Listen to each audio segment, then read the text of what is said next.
Drinking buddies. So over a year ago, I did a video where I chronicled my "you only need 5 bottles of bourbon" according to Reddit video. And I thought that now that I'm a little bit further in my bourbon journey, further in my whiskey journey, I thought I might update that list for 2022 to see how it looks. I'm your drinking buddy.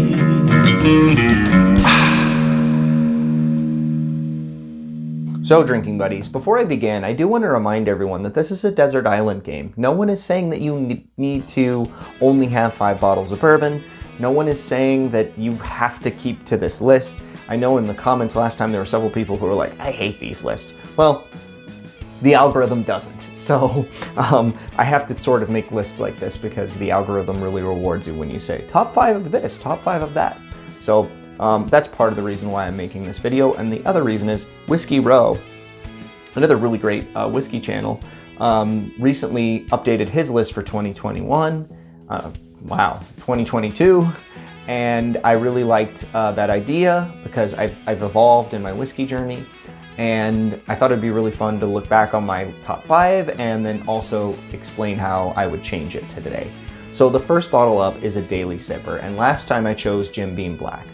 And I really like Jim Beam Black it's a wonderful entry-level bourbon, but now that I'm a little bit further along in my journey, it just doesn't do it for me as much anymore. It's 86 proof, a little light on the proof, and I feel like if I'm gonna be choosing a daily sipper at this point, the minimum kinda has to be 90. So for my daily sipper, I'm actually gonna go with Maker's 46. 94 proof, great wheated bourbon, readily available. I can get it anywhere, and it's not very expensive. And this is one that I enjoy all the time. Bottles of this come and go pretty quick in my house because, I don't feel bad about sipping on it. And, I do have a lot of bottles over here that I really try to savor, but this one I can buy at a gas station. So I don't really mind blowing this one as much. This is, for me, where the Maker's line really becomes an excellent line of bourbon when they start to add those charred oak staves to their barrels, because the regular standard Maker's offerings, they have a really kind of barnyard flavor to me that's reminiscent of a very, very young wheated bourbon, and all of that is taken away when they add those oak staves in. So any of their experimental line, I'm a big fan of, and that begins with Maker's 46.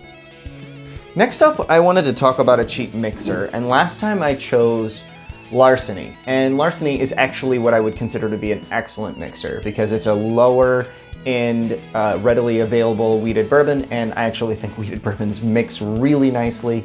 But now I'm mostly, when I'm mixing with Wild Turkey 101. I think this is an excellent mixer. I sometimes use the 101 Rye as well. I know I still have the older bottles. The store that I was buying these at had the older bottles a lot longer than some of the other stores I've seen around. I definitely need to buy the newer bottles though, because I really like those. And these are both almost empty. But yeah, Wild Turkey 101, I think is a wonderful mixer because the proof really stands up to mixing really nicely, being over 100 proof, and it has a somewhat higher rye mash bill to it. These days I wouldn't really consider it that high rye when you have things like Four Roses and Old Grandad. There's higher ryes out there, but the Wild Turkey flavor really does come through with those baking spices that you get off of a rye. On this Wild Turkey 101 rye, there's a great black pepper thing going on. There's some butterscotch. Those flavors come through when mixing. For my third bottle, I have to choose something that I might use to impress a guest. Last time I chose, for this category, Glenlivet 12. Now, why did I choose that? Well, I chose it because I feel like it is a decent Scotch that you can introduce to bourbon fans, to Scotch fans. If you like Canadian, if you like Irish, I feel like it's one that is kind of universally liked. I definitely think that was a solid choice. I have a bottle of it somewhere, but I don't seem to see it in here, so it must be downstairs. But Glenlivet 12 is an excellent bottle for Scotch, especially entry-level Scotch. But now that I've been down my whiskey journey a little further, that 80 proof is just not doing it for me anymore. So I'm gonna say, if I'm gonna try to introduce bourbon fans, or I'm going to try to introduce guests to something really unique, really interesting. I'm going with Woodinville Port Finish. This 90 proof wood port finished bourbon is one of the better bottles I own. It was one of the better bottles I tasted last year. It's one of the best finished whiskeys I've ever tasted. And I feel like because it's got that port finish on it, it might be able to entice some of those Scotch fans to be interested in trying a really interesting bourbon. I'm gonna pour a little of this because I want a little bit of this.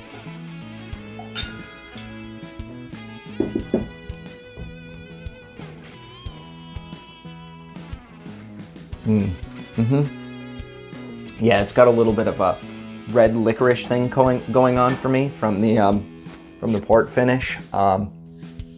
Tastes a little bit of that baking spice coming through there. Don't get a lot of vanilla like you would normally get from bourbon. I think that's tamed down by the port finish. So you get a unique flavor off of it as well. Really solid stuff. Impress a guest, Woodinville Port Finish. The next one I'm going to talk about is a little bit more special bottle, a Friday pour, something you might pour on a Friday. Now last time I chose Angel's Envy. Now I still like Angel's Envy. Obviously I have probably my third or fourth bottle of it I've bought over here. Third or fourth, yeah, for sure. Really solid bottle, but now that I've had this Woodinville port finished, Angel's Envy is just one that I probably won't buy nearly as much anymore. So now that I've discovered other port finished bottles that I like, I want something a little bit more special for my Friday pour, and now that I'm kind of a proof snob, I want something like a Stag Junior. I know that this is a really hard bottle to find, and it's becoming even more so. And when I finish this bottle, I can't guarantee that I'll ever be able to find one again, but hopefully I will, and I can't live in this FOMO world of oh my god, I can't drink this bottle because I might never see a bottle again, but I might also die tomorrow. So I'm gonna drink this on Fridays, and I'm gonna enjoy it because it's a wonderful bottle. This is batch 16. It's 130.9 proof. Still hoping I can find batch 17 out there. Still holding up hope. Got my fingers crossed. But if I don't, I'll drink this one, and then maybe an honorable mention for this will be something like my Knob Creek single barrel. These are not all that hard to find. I still have the old bottle of this one, but I can get the new bottles right now. I've even seen them at Total Wine lately, which is not something I've seen at Total Wine before. But I know a grocery store that has them almost all the time.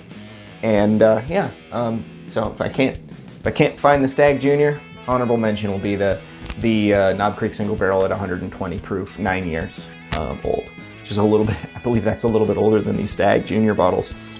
But these Stag Junior bottles, man, they just taste like age. They taste like they got so much character going on. It does crush that Knob Creek single barrel, but I personally, last time I chose for my fancy bottle, I chose the Booker's. And I just feel like at this point, there are just so many barrel proof options that are better than Booker's for less. And I hadn't really experienced many of those before I had bought. When I first tried Booker's, it was like, oh my god, my mind has been opened. There's so much going on in this bottle. It's amazing. But now when you can get a Stag Junior, you can get a Knob Creek single barrel, you can get a Smoke Wagon uncut, unfiltered. You can get a 1792 full proof. There are great barrel proof options out there, higher proof options out there that don't cost $100, and Booker's is $100. So it's priced itself out of being my fancy bottle, but we do need to talk about my fancy bottle. This is the special occasion pour. Now this is something that you're gonna want to savor. You're gonna only drink it a couple times a year because it's either harder to find or expensive. And if I'm going harder to find, I'm gonna go ahead and say my Old Rip 10. I know I've mentioned this in a couple recent videos. I recently got this. I think it's phenomenal. I did it blind and was hoping that I wouldn't like it nearly as much as I do, but I love it, and unfortunately it's great.